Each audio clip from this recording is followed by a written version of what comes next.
السلام علیکم۔ بنت مومن اردو سٹوریز میں آپ سب کو خوش آمدید۔ میں نے اسے پہلی بار تب دیکھا جب میں پنجاب یونیورسٹی میں سیمسٹر 4 کو پڑھا رہا تھا۔ وہ میرا اس کلاس کے ساتھ پہلا لیکچر تھا۔ اس سے پہلے میں نے بہت سے کلاسز کو پڑھایا تھا، لیکن میں نے عروج کو پہلے کبھی نہیں دیکھا تھا۔ وہ مجھے بے حد پسند آئی۔ وہ واحد لڑکی تھی اس پورے ڈپارٹمنٹ میں جس کی وجہ سے میں کلاس میں بہت ہنستا تھا۔ میں ایک سنجیدہ مزاج تھا۔ زیادہ بولنا اور زیادہ ہنسنا مجھے پسند نہیں، لیکن اس کی کھٹی میٹھی باتیں لیکچر کے دوران ڈھیروں سوالات مجھے اپنی طرف متوجہ کرتے۔ اس کا یہ انداز نہ جانے کیوں مجھے بہت پسند تھا، لیکن میری سوچ پر ہمیشہ ایک حد زور کھاتی کہ آخر میں اس کا استاد ہوں اور وہ میری شاگردہ۔ میں ہمیشہ خود سے کہتا کہ میرے لیے سب مناسب نہیں کہ میں اپنی اسٹوڈنٹ کے متعلق پیار یا محبت بھرے خیالات اپنے دل و دماغ میں لاؤں۔ یہی وجہ تھی کہ میں ہمیشہ اسے کبھی اپنے دل کے جذبات بتا نہیں سکا۔ ایک دن اس نے مجھے اپنی اسائنمنٹ سبمٹ کروائی۔ جب میں نے اسائنمنٹ کھولی تو عروج نے اس میں ایک سوکھا گلاب رکھا تھا۔ مجھے نہیں پتا کہ اس نے یہ حرکت کیوں کی، لیکن میں نے خود پر قابو پاتے ہوئے اسے زیادہ توجہ نہ دی اور پھر اس پر بہت غصہ کیا۔ مجھے یہ بات بالکل بھی پسند نہیں تھی کہ ڈپارٹمنٹ میں کوئی میرے یا پھر عروج کے متعلق الٹی سیدھی باتیں کریں۔ یہ ڈانٹ اس لیے تھی کہ وہ آئندہ پھر اس قسم کی کوئی حرکت نہ کرے۔ استاد اور شاگرد کا بہت پاکیزہ اور خوبصورت رشتہ ہوتا ہے اور میں اس پر کسی قسم کا داغ برداشت نہیں کر سکتا، کیونکہ میں خود بھی ایک استاد ہی ہوں۔ اگلے روز وہ کلاس میں کچھ نہ بولی۔ کلاس میں بہت خاموشی تھی۔ میں نے بہت سوچا کہ کیوں نہ اس سے اس خاموشی کا جواب طلب کروں، لیکن پھر میرے ہونٹوں کو تالا لگ جاتا۔ میں اس دن اس کی میٹھی اور دل فریب باتوں کی کمی بہت محسوس کر رہا تھا۔ عروج کے بولنے سے میرے دل میں ایک ایسی امنگ اور خوشی بھر جاتی تھی کہ مجھے اپنے آپ میں ایک نیا پن نظر آنے لگتا تھا۔ میرا دل چاہتا تھا کہ عروج کے اس گلاب کے پھول کی پنکھڑیاں سمیٹ کر ایک گہرے اور 7 رنگوں والے خیالات میں ڈوب جاؤں۔ ان 7 رنگوں والے خیال میں جہاں ایک نئی دنیا تھی، نئی زندگی، نیا ماحول تھا، ایک ایسا ماحول جس میں عروج کو اپنی بیوی کی شکل میں دیکھنا چاہتا تھا، جس میں نہ ڈر تھا، نہ ہی فکر، نہ خوف اور نہ ہی استاد اور شاگرد کا تانا۔ نئے اور صاف راستے، ہموار، جو بالکل زندگی کی مانند زندہ تھے۔ میرا دل چاہتا تھا کہ وہ راستے اور رنگ جو خیالوں میں بنتے اور بکھرتے ہیں، باہر نکل کر اس رنگ و بو کی دنیا میں کیوں نہیں حقیقت بن جاتے۔ کتنی زندگیاں انہی خیالوں میں گم ہیں۔ میں ہمیشہ دعا کرتا تھا کہ کاش میری زندگی کے جو رکاوٹیں ہیں، جو خوف اور ڈر ہے، ہمیشہ ہمیشہ کے لیے دب جائے۔ آخر کار ایک دن میں نے ہمت جتا ہی لی۔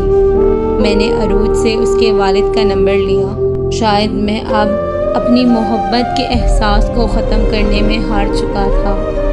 عروج نے بہت پوچھا، لیکن میں نے اسے کچھ نہ بتایا۔ اسے لگ رہا تھا کہ میں اس کے والد کو شکایت کر رہا ہوں۔ اس کے والد نہایت ہی شفیق اور رحم دل انسان تھے، بہت ہی مخلص اور خوش طبع۔ مجھے ان کے مزاج میں بہت اپنائیت محسوس ہوئی، یا شاید اللہ نے میرے ڈر اور خوف کو مکمل طور پر ختم کر دیا تھا۔ 1-2 ملاقاتوں کے بعد میں نے عروج کے والد سے خود اپنے رشتے کی بات کی۔ مجھے بے حد شرم آ رہی تھی، لیکن مجبوری بھی تھی کہ میرا کوئی اپنا نہ تھا۔ والدین بچپن میں ہی چل بسے تھے، بڑے بھائی دوسرے شہر میں اپنی بیوی اور بچوں کے ساتھ تھے اور میں یہاں اکیلا تھا۔ عروج کے والدین نے خوشی اور رضامندی سے رشتے کے لیے ہاں کر دی۔ میں بہت خوش تھا کیونکہ میرے وہ تمام خواب حقیقت بننے والے تھے۔ میں نے ایک بہت بڑی جنگ جیت لی تھی۔ میں اس دن کو آج تک بھلا نہیں سکتا۔ گرمیوں کی چھٹیوں میں ہی میری اور عروج کی شادی ہو گئی۔ شادی کے بعد میں نے اسے وہ گلاب دکھایا جو اس نے اپنی اسائنمنٹ میں رکھا ہوا تھا۔ وہ یہ دیکھ کر بہت خوش ہوئی، گھنٹہ تو بس ہنستی ہی رہی، پھر کہنے لگی کہ یہ پھول میری اور میری سہیلیوں کی ایک شرارت تھی آپ کو تنگ کرنے کے لیے، لیکن مجھے تو ڈانٹ پڑ گئی اور وہ بچ گئی، اور کلاس کی ساری گرلز نے میرا بہت مذاق بنایا۔ شادی کے بعد میں نے عروج کو بتایا کہ میں اسے پہلے دن ہی اپنا دل دے بیٹھا تھا۔ وہ یہ بات سن کر بہت شرماتی تھی۔ ایک دن میرے سینے میں بہت درد تھی۔ عروج بہت پریشان ہوئی۔ اس نے پوچھا، پروفیسر صاحب خیر تو ہے؟ کیا ہوا ہے آپ کو؟ میں نے کہا، پتہ نہیں، شاید دل میں درد ہو رہی ہے۔ کہنے لگی، لاؤ دکھاؤ ذرا۔ اس کا مطلب کہ آپ نے مجھ سے جھوٹ کہا تھا؟ میں حیران ہو گیا۔ میں نے کہا، کیسا جھوٹ؟ کہنے لگی، یہی کہ آپ نے تو مجھ سے کہا تھا کہ آپ اپنا دل مجھے دے بیٹھے ہیں، تو پھر یہ دل آپ کے پاس واپس کیسے آیا؟ کہیں کسی اور کا دل تو نہیں لے بیٹھے آپ؟ اس نے مذاق کے انداز میں مجھ سے پوچھا۔ اس کی یہ بات سن کر میں بہت ہنسا۔ اس کا مزاج ایسا ہی تھا جو چھوٹی چھوٹی چیزوں میں اپنی خوشیاں ڈھونڈتی تھی۔ شکوہ شکایتیں تو دور سے بھی اس سے ہو کر نہ گزرتی تھی۔ میں اپنی زندگی میں بہت خوش تھا۔ میں نے عروج کے ساتھ اپنے مستقبل کے بہت سے خواب دیکھے تھے، لیکن ان خوابوں کی تعبیر نہایت ہی مختصر اور تکلیف دہ تھی۔ میرے خواہشات کا انجام بہت تلخ تھا، لیکن مجھے اس بات کا اندازہ بالکل بھی نہیں تھا۔ الحمدللہ، اللہ تعالیٰ نے ہمیں 2 بیٹوں سے نوازا۔ عروج کی BS پورے ہونے کے بعد اس نے اپنا داخلہ MPhil میں کروایا۔ یہ MPhil میں اس کا آخری سیمسٹر تھا۔ عروج کے سر میں 1-2 مہینوں سے بہت درد ہوتی تھی، شدید درد۔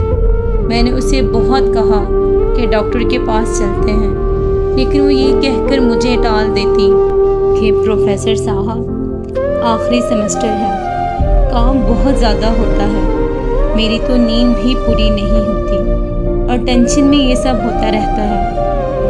وہ بس پین کلرز کھا کر ہی اپنی اس شدید درد کو نظر انداز کر دیتی تھی۔ اس دن اس کے سر میں کافی درد ہوئی، اتنی کہ وہ چکرا کر گر پڑی۔ میں نے فوراً اسے گود میں اٹھایا اور ایمبولنس کو کال کی۔ نہ جانے کیوں مجھے اس دن بہت ڈر لگ رہا تھا۔ ایک عجیب سا ڈر اور خوف مجھے اندر ہی اندر کھائے جا رہا تھا۔ میں اس کی حالت کو دیکھ کر لگاتار رو رہا تھا اور اللہ تعالیٰ سے عروج کی صحت کی دعائیں مانگتا رہا۔